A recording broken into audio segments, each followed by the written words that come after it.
everybody, and welcome to Awesome Comics, your one-stop shop for everything comic book entertainment. I am your host, Walter Brnasiak, and today we are covering Season 1 of DC's Legends of Tomorrow, and our panel, as usual, we can see these two here. Let's go with this guy first. What's your name, pal? Brian Porter. Brian Porter? Yes. How do you spell that?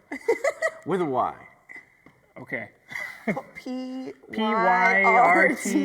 Brian with a Y. Brian with a Y. Brian with a Y. B-Y-R-A-N. Sure. Byron. Byron. I got that a lot growing up, actually. I can tell. Better than Brain, which is the other Brian Goods. Yeah, right? that's true. Right with the I. How about you? I'm Aiyanna, and I have an I and a Y. And a bunch of A's. I would ask how to spell that, but we don't have time. All right, so I'm your host, Walter Brnasiak, and like I said, we're talking about DC's Legends of Tomorrow. As always, I want to thank you guys for commenting about what you want to see us cover on the show. Always do that. Keep doing that, and we will look over all that stuff and cover as much of what you want to see us cover as possible, so keep commenting. Okay, everybody, we're going to get right into this. So overall opinions of DC's Legend of Tomorrow, we're going to start with Porter. What do you think of the show? As a series in general, I liked it. I thought it was good. It was fresh. I liked the dynamic of the characters. You have a very wide range of characters with personalities and powers and traits and whatnot. And I thought it was great. I really liked this show. It's not like an amazing show or anything. It's still got a lot of room to improve. But overall, I enjoyed it. There was rarely any times where I was like legitimately bored or like, why would you do that? There was a couple of times I was like, that was kind of stupid. Right. But overall, I liked the show. I thought it was a good show, and I'm excited. I'm excited for more. So. Okay. My opinions of it, like, it's okay. I don't see. There's no like major issues I have with the show, but it just didn't come too high above mediocrity for me. I mean, it's not terrible. It's not very good.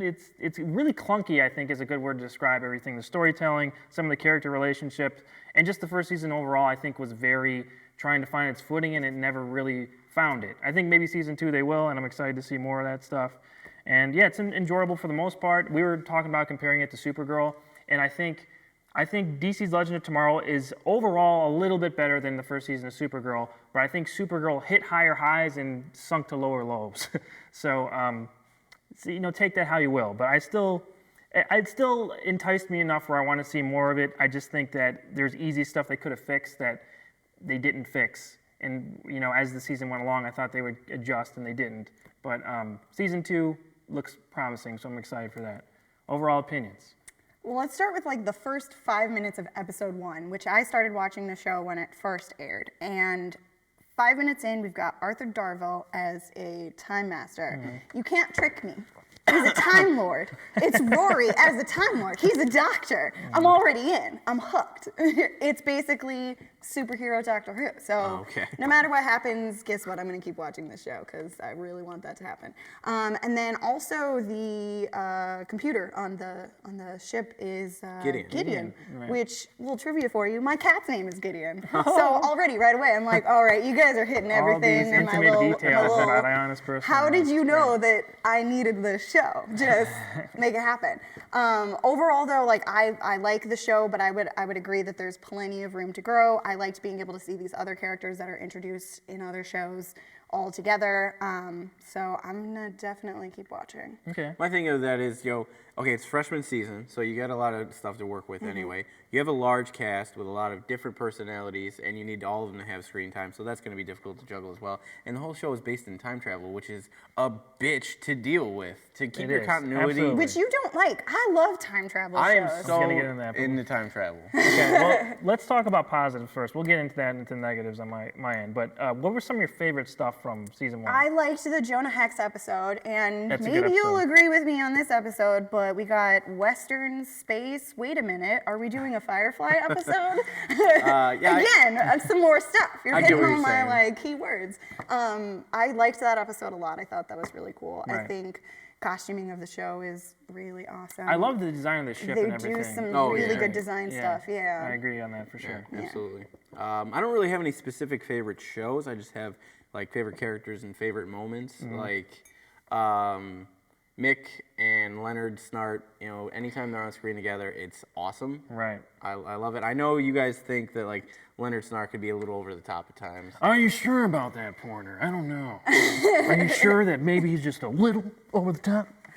Well, my problem with that too is I started watching Legends of Tomorrow before I started watching The Flash because I was behind in my queue. Sorry. That's Sydney. unfortunate. I know.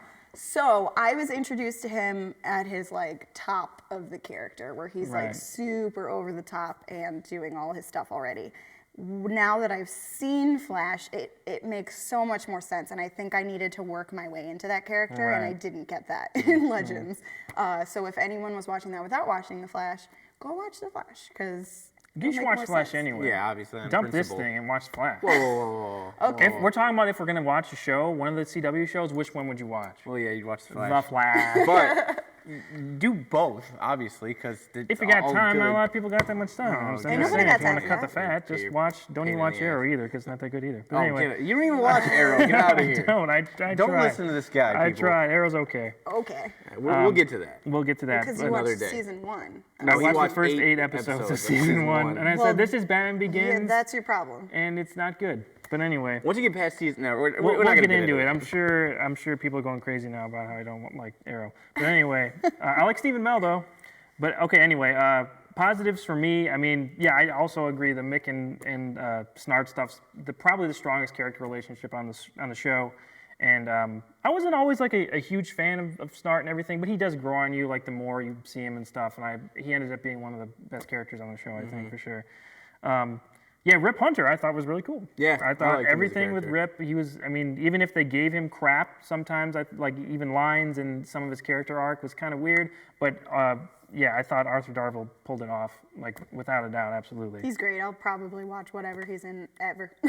Ever. Ever. He's Yeah. awesome. Yeah. Favorite episodes for me, Star City 2046. Oh, you know what? That was a really good That's a episode. great episode. I loved Future One-Arm Ollie, straight out of Dark Knight Returns. Absolutely. That was That really cool. was awesome to see. It was almost, I thought that makeup could have been done a little bit better, but he looked pretty good for a he TV looked- budget. yeah. So. Left Behind, the episode where they're Kendra and Ray get stuck in the 50s. Haircut. I thought, haircut. Yeah. Might be my favorite episode. I think because that was the finally when I was like, all right, they finally did it. They nailed like the really good character stuff here. Yeah. But then it kind of got muddled up in the episodes that came later. But I think that's just because there's so many characters. It's hard to juggle everybody. So. Yeah. That was one of the better costuming episodes too that I like. Yeah, I like with when the they 50s get to style. bounce around in time too because then I get to see all the eras of clothes, which Yeah. I love.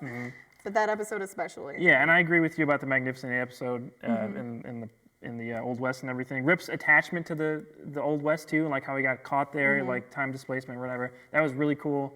I think how his look kind of got influenced by Jonah Hex. That was his jacket or whatever. Yeah. That's Right. a nice touch. We get to Yeah. see an older Kendra too. Yeah, Yeah. that was she got to talk to herself kind of, and even though this is like her past self, it's still like her future self. Yeah, Right, kinda, it's a different self. Yeah. So it's a parallel self. Right. So it's weird to I have really that did character the dynamic. episode. One of the episodes I'm thinking about it now. I really did like was the episode where they had to go save their younger selves and all that stuff from being Yes. erased from time. Like I really like that because I like seeing Mick interact with his kids with his younger self. Yeah, that was with cool. that whole story arc with setting stuff on fire and how he felt about Yeah. that with the kid. That was awesome. Leonard Snart with the baby and just how he was dealing with that was just comedy Right. gold. And everybody else young Sarah, seeing where she started and where she is, that was awesome. Yeah, Everybody young Sarah together. is kind of annoying, and you get to kind of see her have to deal with her Right, but that's how annoyance. she was at the beginning of it Right, and stuff. right, so. exactly. Right. So I like kind of having to see them both deal with each other. Right. Yeah. It was Oh, pretty cool. Firestorm's dad. What's I don't remember Jax's dad's name, but yeah, I but know what you mean. Jax's dad. And that was a whole, nice little whole thing moment. was really good. I like Yeah, that. it was you know. cool. Okay, we gotta quickly move along. Sorry, guys. Negatives. Do you guys have anything negative to say before I take this over? Go ahead. Just the time travel thing. It's just really hard to deal with. Yeah. I mean, if you want to get into that later, but I'm gonna negatives. do it now. Let's do it now. The time And travel here we thing go. is really hard to do because, well, it's not real. But there's a lot of science behind it, but there's not science, and so Like it's hard superheroes. to. Yeah, it's hard to Shocks keep though. it together, keep the continuity together when you got all this stuff going on. And it's I think they did as good of a job as I think they could have. There could have been other stuff better that they could have taken from Back to the Future or some various other stuff that they could have fixed Made a it little simpler, maybe. Yeah, simpler with the timelines and stuff like that. But for the most part, I think they got it down as good as possible. Sure. Okay, my opinion on this is I appreciate them trying something different. They're trying to branch out the CW universe, the Flareoverse, whatever. They're trying to make different things, and I like that they tried a new show. It's cool that they bring in Rip Hunter. Whoever thought we'd see a live-action Rip Hunter in the first place? I mean, that's really cool.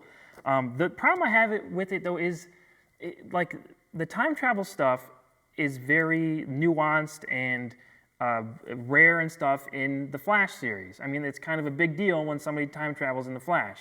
And they made kind of just undercut that a little bit, I think, with the show, because now you're making an entire show just about time travel. I like time travel. It's a great storytelling device. It's hard to really go wrong with it. But with this, I just thought it kind of cheapened what they built with the Flash and everything, because when, like I said before, when you travel through time in the Flash, it's a big deal, and now they're just going willy-nilly everywhere, and they can just go anywhere. There's a whole like sect of people that are time masters. That's like what they do, though. It's No, not I agree. them In the DC discovering universe, I time totally and get then it. hopping around. And they had the the timeline to help guide them. Barry flies blind whenever he does it, and so he doesn't have anybody there to guide him like Rip does for everybody else to try and keep the timeline intact. So whenever Barry does something, i.e. Flashpoint, there's a big deal with that. But when they do it, it's more controlled. So I think that's another problem I had with it was with the Oculus thing. So everyone's controlled. Everybody has their movements. Everything is just controlled by the Oculus. Like, no. Sorry, that's really, really lazy. It wasn't controlled, storytelling. Influenced, I think. No, they said it. They directly said everything that they've ever done was controlled by the Oculus. Yeah, but which means they were guided to retroactively, these things. So yeah, they were controlled, but it was 100%. They said it. They said in the show that they're controlled by the Oculus. They manipulate time and stuff. So anything that they did, any decision they made was controlled by that. That's what they said several times. But it wasn't free will. It was like it was. So they mean anything that's ever happened in Flash or Arrow controlled by the Oculus. Screw off. Sorry, I think that's really stupid. But they kind of reprimanded that when they destroyed it, which I was like, yes, finally. Well, great. what was your thought on Chronos? Chronos, I loved Mick coming back. Yeah, Mick's whole story arc had the big, I thought that was a strongest arc in the great whole story show. arc. I would Yeah, agree with that. I didn't particularly like how they kind of just dropped it. Like they went. Well, they went back to it at the end. Well, no, because they captured him, and then he's like, "Well, I guess I'm a good guy now." Like I kind of felt like that like they didn't really conclude it very well.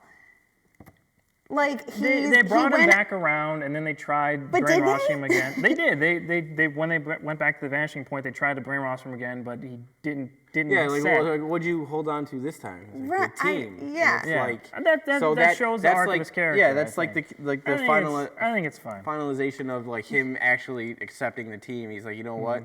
To not be Chronos that I don't want to be desperately, I'd rather be dead. I don't know. I really liked Chronos as a character, and I thought it was really cool that it was him. And then I felt like they kind of just dropped it so that they could move on. Really quickly before we go into the next subject here, how Rip kind of just knows stuff, and then, but his actions beforehand don't match up with him knowing something. Like it just, always, I knew this was going to happen. Well, I knew this was going to happen, but why didn't you act a certain way? It didn't match up, I think, with character motivations and things like that. The shoehorn romance, I think, of Ray and Kendra, I think I really got into it as it went along, but how it started was really like out of nowhere. I mean, Carter like just died, and then Jax is like, I really, really like Kendra, man. Hey, man, I love Kendra. And then freaking Ray just steps in, and then they have a relationship that just sort of, like I said, comes out of nowhere. That's why I really like the episode where they're stuck in the 50s, because it builds up their whole relationship and everything. When they come out of it, it's believable, and I was rooting for them from then on. You know what I mean? Yeah. But I thought shoehorning that in was kind of lame. I like the episode of the 50s too, like specifically because they bring up the fact that time travel is sort of like a luxury for white guys. Like because everyone else in the show is like, maybe it's not so great for me to time travel, which is something I've always thought, and I've always been like, you can time travel because any point in time, anywhere, you're good. But if you don't, then you might not be so great. You have to be selective of where you go. Yeah, I thought that was really good. Like, what a great time to be alive or whatever. Like, unless you're gay or black, and it's just like, or a woman. Shit. They're so right. Yeah. This is bad. It's true. I liked that little nod where I was like, thank you. I've been thinking this forever. The last little nitpick I had was the thing with Sarah and Snart. Just like, why are they making out now? Like, They didn't make out. She gave him a "you're about to die, screw it, I'm gonna kiss you" kiss. They were kind of like, they built that up in like 2 episodes. I thought something was gonna happen with Rip and Sarah. I thought there was something happening there, here and there. I never and then got there was that. Nurse and I Sarah did. all the way. That's what's up. Sarah all the way. Nurse and Sarah. Nurse and Sarah all Right. the way, 100%. But yeah, I mean, I just thought that was another thing that kind of stuck out. But okay, really quickly, besides the Mick and Snart stuff, there's any other characters you guys really liked? Like any arcs or performances that stood I out like to you? Vandal Savage. You like Savage? I like Savage. I thought he was okay. great. I mean, of Alright. all the stuff that I've seen Savage in comics and animated stuff, like this was an awesome on-screen representation of Savage. I think that they had to change his origin some, but yeah, I but think that's with doing forgivable. that, Right. he just was awesome. He was a badass character. I think he had a lot to him. I liked him a lot. Anything else from No, I pretty characters or much performances? talked about the characters that I Right. liked already. Yeah. Yeah. I did really like. I liked all of the characters. Okay, I liked all of the characters. Every character had a good point for me, but some of them were better than the others. One thing that I really did like that's not a character on that last episode, I loved the Thanagarian tie-ins. Yeah, that was very cool. That was awesome because I was like, oh come on, I wanted to see actual Thanagarians. You Right. know, I mean. I wanted him to be that way instead of Prince Khufu and all that, but it's like they tied it in. tied it in, that's how they they got tied their it in powers, with so, how they got their powers, and the was cool. Thanagarians were coming. I was like, okay, I'm on board with this. That's awesome.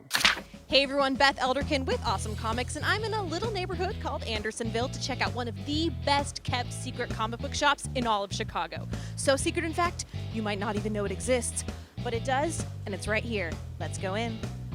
Oh my god, it's so secret, like I have to walk all the way back here to figure it out. It's like Diagon Alley, it's so mysterious. Do you think Hagrid's gonna show up and tell me I might be a witch or a wizard? It's open.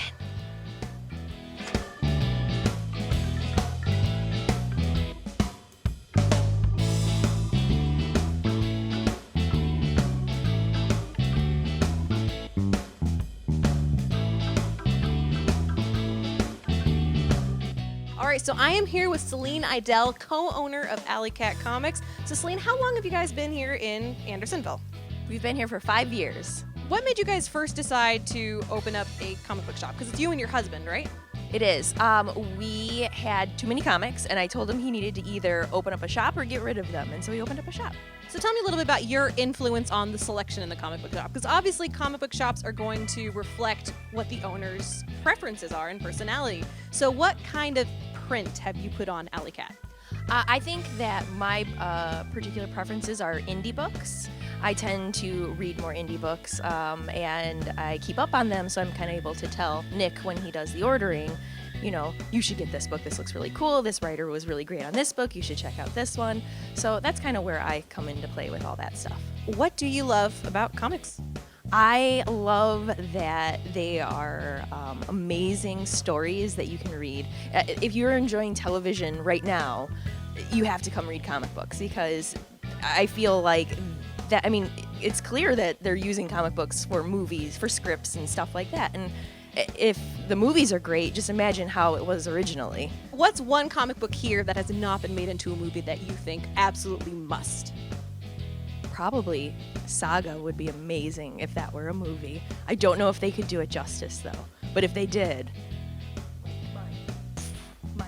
I'm thinking like an HBO Game of Thrones style thing in order to really get it across. If they put the money behind it, oh my god, Saga, yes. All right, Celine, so as you know, Legends of Tomorrow just wrapped up its first season, and oh boy, what are your thoughts?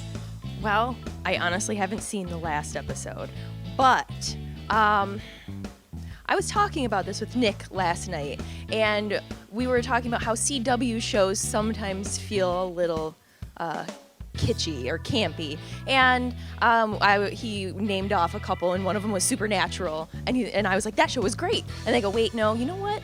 The first season wasn't that great, and you can actually fast forward to the very last episode of that season and know exactly what happened. So I kind of feel like that may be what's going on with this particular show. I'm going to give it another chance. I'm going to keep going because who knows, it could surprise us all. All right, well, thanks so much, everyone, for joining us on Awesome Comics. All right, thanks a lot, Beth. Okay, everybody, so are we excited for season 2? There's a little, okay, spoilers. I should have mentioned that at the beginning. Spoilers for what's coming here. At the end of the final episode, we see Rex Tyler, aka Our Man, show up out of nowhere and mention the Justice Society of America. How excited are you guys for season 2? Excited. I think there's plenty of room to see some other characters that we know, or other characters that maybe if you're not watching the show and just reading the comics, I think there's room for new characters. I'm holding out for Booster Gold, maybe, maybe Blue Beetle. Probably won't happen, but like there's tie-ins with Rip Hunter, and I think that'd be really cool if we could get some of that. Maybe not season 2, maybe if it keeps going, but I think there's plenty of room to go, so we'll see. All right. Yeah, I'm really excited for the JSA. You know, I think that's a really awesome way to go, and you know, Our Man, that's going to be really cool. Yeah, I think that's good. You know, we can get some obscure characters. We get some bigger characters coming in. Like I would love to see Booster Gold. wasn't Dr. Fate a part of the JSA at one point? Yeah, I mean, there's a ton of characters that we could totally have see at some least Dr. Fate. affiliated. Right. That would be really cool. Like. Right. There's a lot of stuff that they could do, a lot of avenues that they can go, and I'm excited to see what they do. So I'm on board. I'm right with you guys there. I mean, like I said, I didn't love the first season, but I think there is room to improve, and I like the characters enough where I'm interested to see where it goes. Okay, final thoughts. Aiyanna. I like it. I'm gonna see season 2. I'm in. Same. I'm ready for more. You know, I want some more. I want some more different characters. You know, I want some obscure characters, some bigger characters. Let's go all out season 2. I agree. I'm right there with you Hopefully guys. we get a full season. It was only 16 episodes, which is weird for the first season. So hopefully we get a full season. We get 22 or whatever the average is. Okay, pick of the week. We have a special one. So, Aiyanna, take it away. Legends of Tomorrow. This series came out this year. This is just the first book if you want to go check it out. I'm personally not super invested in these characters, actually. I read it and I was kind of excited to like see what's going on. We've got Firestorm, obviously, like in the show, but other than that, it's not really a parallel to the show much. Is anyone else reading this? Do you disagree with me? Yeah, I'll read the other couple. There's 3 out right now, and there should be more. So let me know what you think of the series if you're reading it. Otherwise, go check it out. Let me know what you think. Other than that, I do definitely want to give a shout out to Jean Ha, whose first issue of May just got released this month. Go check it out through Dark Horse Comics. And for my birthday present, look, he drew me his Batgirl! You guys! It's Dream me. come true. He got like my glasses in the cowl. Isn't that amazing? So go check it out. It's beautiful. He's got some Doctor Who references. He's got some Avatar: The Last Airbender stuff in there. So this is a series I'm super excited about. It's gorgeous. So definitely go check him out. And he's a local guy to us. So go check him out. All right, cool. Porter, where can we find on the social medias? Facebook.com/awesomeporter. You. Right here. Oh my goodness, it's me. Facebook, Twitter, Instagram, Tumblr, anywhere online. All that stuff. I didn't know you had Tumblr. All that stuff. Oh yeah, I've got a Tumblr. Don't right. find it. No, I'm just kidding. It's fine. All right, you can find me on Twitter at @awesome_Walter, and I'll be talking about all this kind of stuff all the time. So anytime there's like movie news, I like to discuss it with you guys. So make sure you go on and follow me and all these guys on Twitter and Facebook and everything. Okay, so what we got coming up next, actually later this week, we're going to come out with a bonus episode for Season 3 of Marvel's Agents of S.H.I.E.L.D. Yep. We wanted to cover that as well because that season also wrapped up this past week. So we'll be talking about that later this week, so stay tuned for that. Next week, we will be talking about Season 2 of The Flash, and we will also be talking about X-Men Apocalypse, of course, which is coming out. So guys, stay tuned for that, and until later this week, I guess, we'll see you on the next page.